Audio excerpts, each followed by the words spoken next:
오늘 우리에게 주신 말씀 역대하 6장 12절에서 25절까지의 말씀입니다. 하나님 말씀 역대하 6장 12절에서 25절까지의 말씀입니다.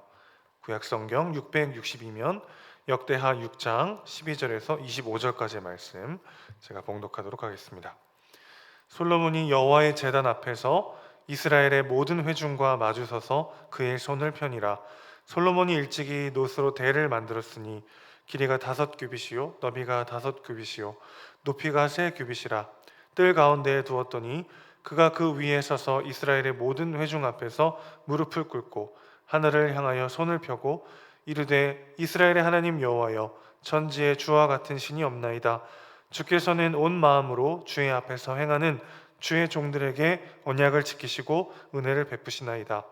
주께서 주의 종 내 아버지 다윗에게 허락하신 말씀을 지키시되 주의 입으로 말씀하신 것을 손으로 이루심이 오늘과 같으니이다. 이스라엘의 하나님 여호와여, 주께서 주의 종 내 아버지 다윗에게 말씀하시기를 내 자손이 그들의 행위를 삼가서 내가 내 앞에서 행한 것 같이 내 율법대로 행하기만 하면 내게로부터 나서 이스라엘 왕위에 앉을 사람이 내 앞에서 끊어지지 아니하리라 하셨사오니 이제 다윗을 위하여 그 허락하신 말씀을 지키시옵소서. 그런즉 이스라엘 하나님 여호와여, 원하건대 주는 주의 종 다윗에게 하신 말씀이 확실하게 하옵소서. 하나님이 참으로 사람과 함께 땅에 계시리이까. 보소서, 하늘과 하늘들의 하늘이라도 주를 용납하지 못하겠거든 하물며 내가 건축한 이 성전이오리까.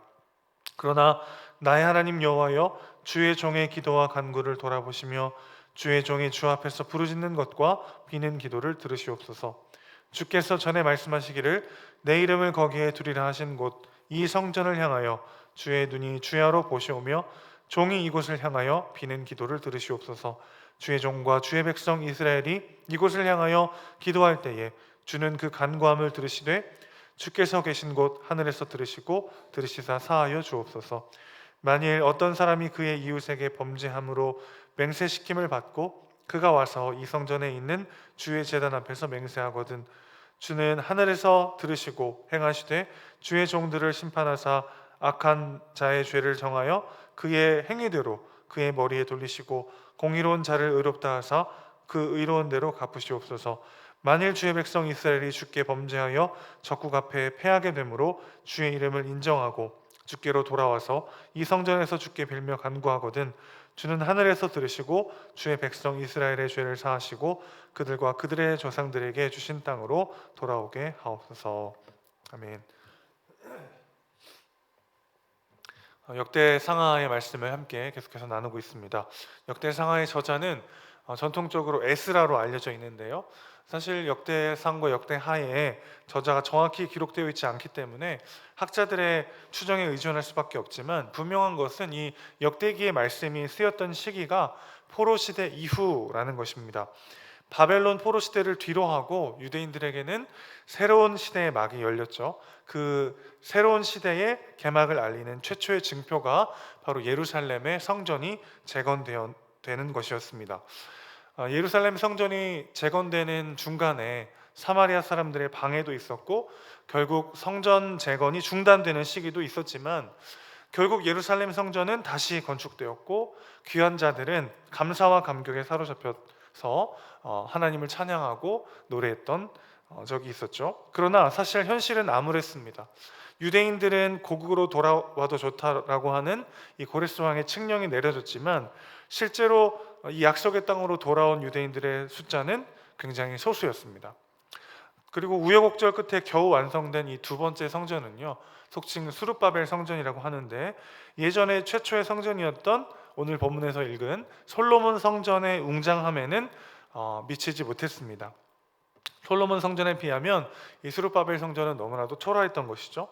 성전은 재건되었지만 첫 성전의 영광에는 턱없이 모자란 규모와 영광을 보면서 솔로몬 성전의 그 아름다움과 규모와 영광을 기억했던 노인들이 절망하고 슬픔에 잠기기도 했습니다. 그래서 이 스룹바벨 성전이 완공되었을 때 젊은 층에서는 막 기뻐하면서 환호하고 하나님을 찬양하는 모습과 노년층에서는 예전에 그 스룹바벨 솔로몬 성전을 기억했던 그 분들은 슬픔과 절망에 빠진 이 두 가지의 소리가 동시에 울려 퍼지는 그런 일도 있었죠.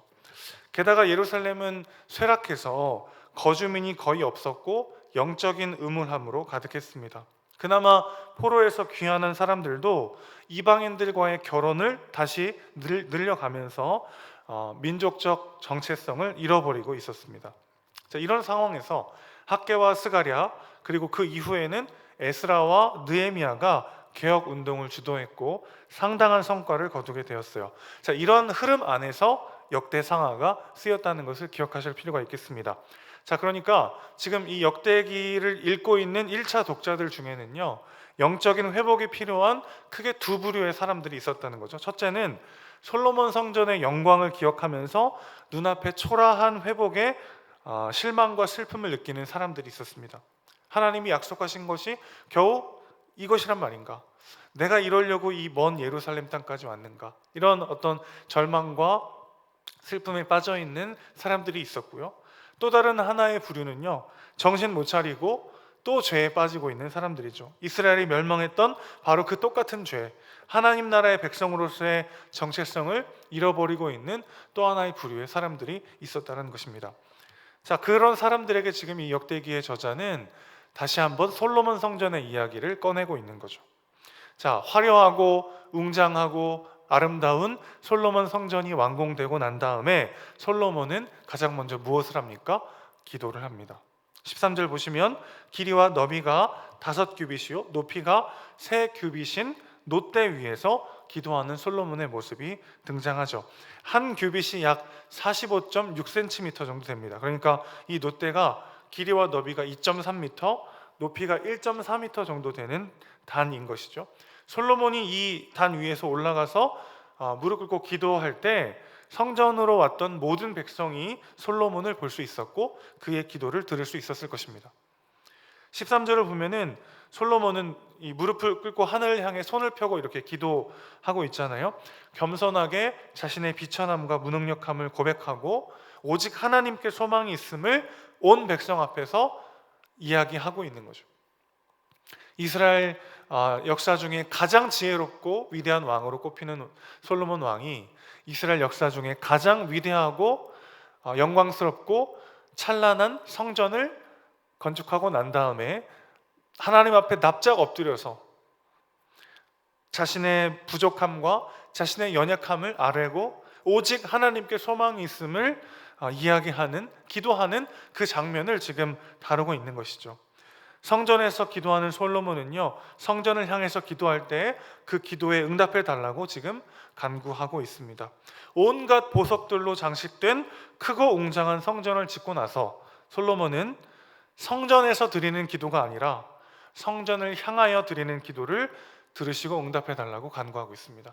오 하나님, 이 아름다운 보석과 장식과 영광과 건물을 보십시오. 우리가 여기에 와서 기도할 때마다 하나님 들어주셔야 하지 않겠습니까? 이렇게 기도한 것이 아니고 하나님, 우리의 백성들이 어디에 있든지 이 성전을 향하여 기도할 때 그 기도에 응답해 주십시오. 이게 무슨 말입니까? 어디에 있든지 성전에 임하시는 하나님을 기억하여 기도할 때 우리의 기도를 들어달라는 간구인 것이죠. 왜 그렇습니까? 18절 보시면 하늘과 하늘들의 하늘이라도 주를 용납하지 못하겠거늘 하물며 내가 건축한 이 성전이겠습니까? 하나님을 닮기에 그 어떤 웅장하고 찬란하고 아름다운 건물이라 할지라도 합당할 수 있겠습니까? 아무리 크게 짓는다 한들, 아무리 아름답게 짓는다 한들 하나님의 영광을 어찌 다 담아낼 수 있겠습니까? 그 고백을 드리고 있는 것이죠. 눈에 보이는 건물의 웅장함, 현실의 확실한 보장, 화려하고 매혹적인 무언가를 소유했는지가 우리의 삶을 결정할 수 없죠. 지나간 옛 영광을 그리워하면서 절망하고 슬퍼하던 포로 귀환자들에게 역대기의 저자는 그 시대의 진짜 영광은 성전의 크기에 있지 않고 크신 하나님 앞에 무릎 꿇는 겸손함에 있었음을 전하고 있는 것입니다.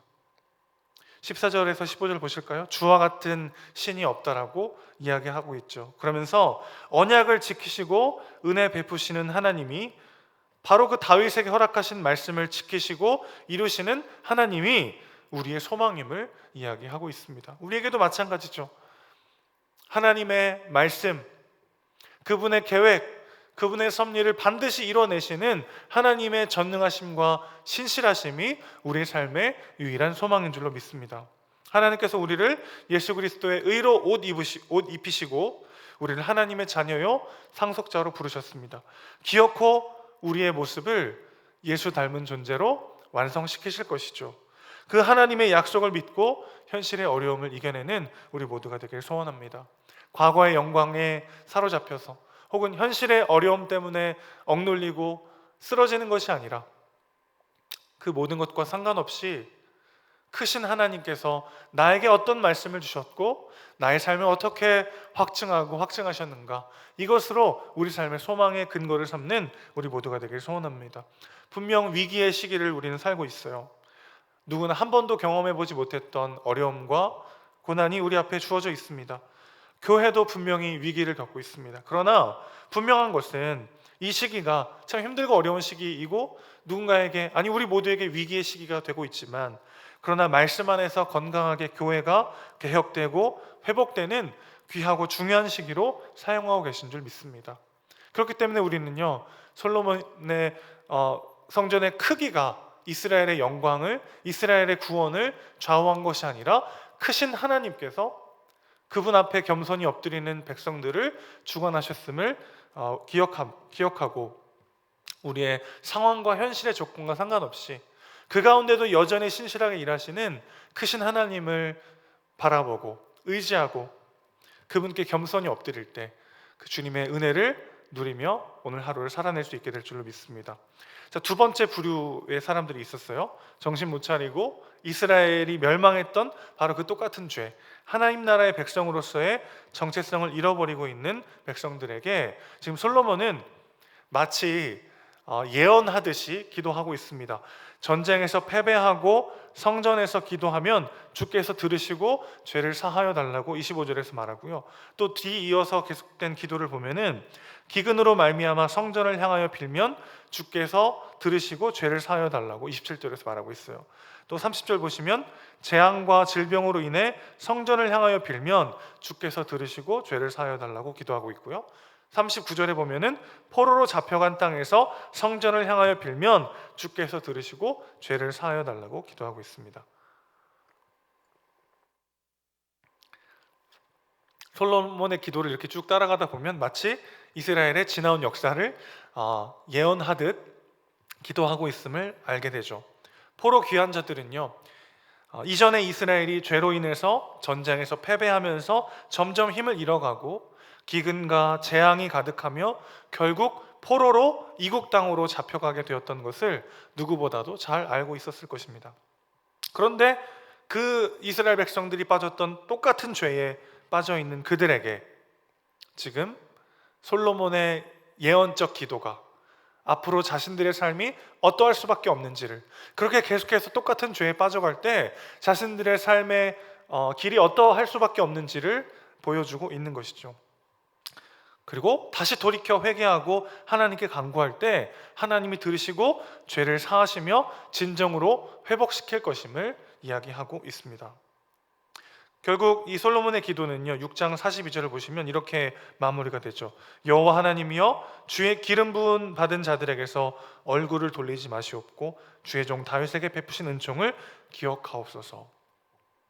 하나님께 간구하며 기도하는 것이 회복의 시작점입니다. 하나님이 회복시키지 못할 만큼 절망적인 상황이란 존재하지 않죠. 더욱 깨어 기도할 때 하나님이 위기를 기회로 바꾸시고 상처를 사명으로 바꾸시고 우리의 약함을 강함으로 바꾸실 줄로 믿습니다. 눈앞에 화려하고 웅장한 성전보다 중요한 것은 하나님과 기도를 통해 교제하는 것임을 솔로몬은 누구보다 잘 알고 있었죠. 그리고 바로 그 솔로몬의 기도가 포로 귀환 자들에게는 그들의 나라가 왜 망했었는지, 그리고 다시 재건하고 회복하기 위해서는 무엇이 필요한지를 말해주고 있는 것이죠. 왜 또 똑같이 전에 조상들의 행했던 죄에 빠져서 이 포로 귀환 자들이 이방인들과 결혼하고 또 그들의 문화와 풍습 가운데 빠져들 수밖에 없었습니까? 사실은 존재적 불안함이죠. 우리 이민족이 하나님의 뜻대로 살아갈 때 제대로 될 수 있겠는가? 또 이 다른 민족들의 문화와 관습과 그들과 섞이지 않으면 우리가 이 땅 가운데 제대로 살 수 있을까 하는 그런 존재적 불안감이 있었을 것입니다. 그런 그들에게 지금 다시 한번 이야기하고 있는 것이죠. 하나님이 너의 삶을 책임질 것이다. 다시 돌이켜 하나님께 나아갈 때 너의 지금 상황과 환경이 어떠한지와 상관없이 하나님께서 너의 삶을 회복시키실 것이고 재건하실 것이다. 그 재건과 회복의 역사를 위하여 하나님의 말씀 앞으로 다시 돌아와야 함을 이야기하고 있는 것이죠.